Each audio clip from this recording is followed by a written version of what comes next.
7 अक्टूबर 2023 को हमास के इजराइल पर हमले के बाद से समूचा मिडिल ईस्ट ज्वालामुखी पर बैठा हुआ है और जैसे जैसे दिन गुजर रहे हैं वैसे वैसे ये ज्वालामुखी फटने को आ रहा है। और उसकी सबसे बड़ी वजह है लेबनान के हिजबुल्लाह और इजराइल की बढ़ती टेंशन। हिजबुल्लाह लगातार उत्तरी इजराइल पर आग बरसा रहा है। हिजबुल्लाह का कहना है कि जब तक गाजा के भीतर इजरायली सेना अपने कदम पीछे नहीं खींचती है तब तक इजराइल पर हमले जारी रहेंगे। और तो और हिजबुल्लाह के प्रमुख हसन नसरल्लाह ने दो टूक कह दिया है कि इजराइल अगर लेबनान पर हमला करता है तो उसका वो हश्र होगा जिसकी वो कल्पना भी नहीं कर सकता।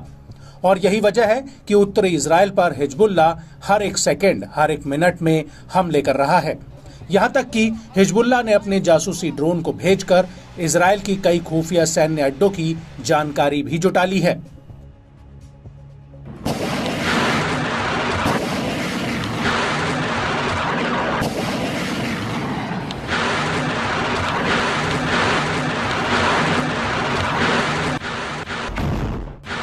और अब वो कह रहा है कि उसे इजराइल के नए सैन्य टारगेट्स का पता चल चुका है और अगर इजराइल लेबनान में नागरिक ठिकानों पर हमले जारी रखता है तो वो इन ठिकानों पर रॉकेट हमले करेगा।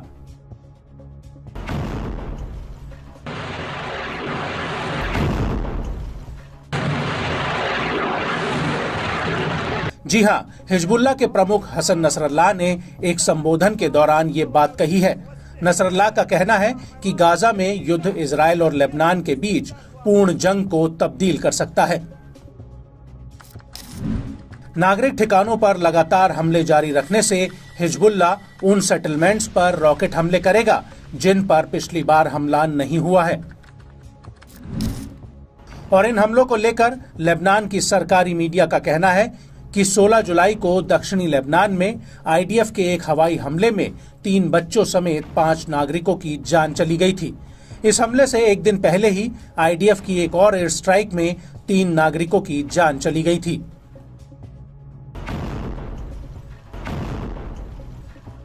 वहीं दूसरी तरफ इजरायली सेना कह रही है कि वो लेबनान में हिजबुल्लाह के ठिकानों पर हमले कर रही है।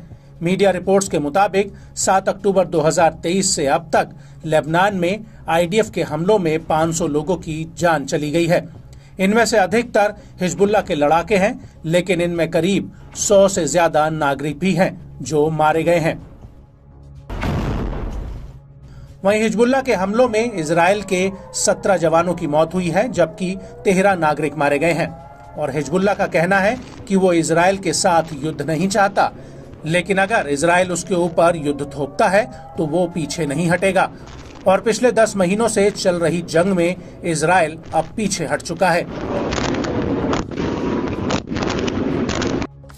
नसरल्लाह ने आगे कहा कि लेबनान 8 अक्टूबर 2023 के बाद से अलक्सा फ्लड ऑपरेशन में शामिल होने के बाद से एक नए चरण में प्रवेश कर चुका है।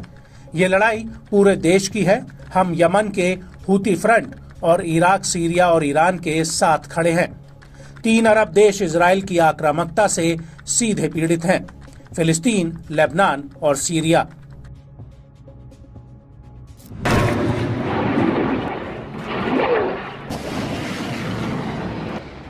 नसरल्लाह का कहना है कि इजराइल के पास अब पूर्ण युद्ध लड़ने की ताकत नहीं बची है क्योंकि गाजा में पहले ही आईडीएफ की ताकत खप चुकी है।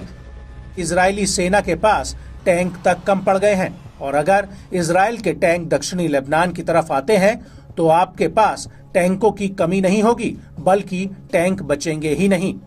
आपको बता दें कि इजराइल की नॉर्दर्न कमांड पहले ही कह चुकी है कि वो हिजबुल्लाह के साथ पूर्ण युद्ध के लिए तैयारी कर रही है, लेकिन लेबनान पर हमला कब किया जाएगा इसको लेकर अभी तक कोई फैसला नहीं लिया गया है।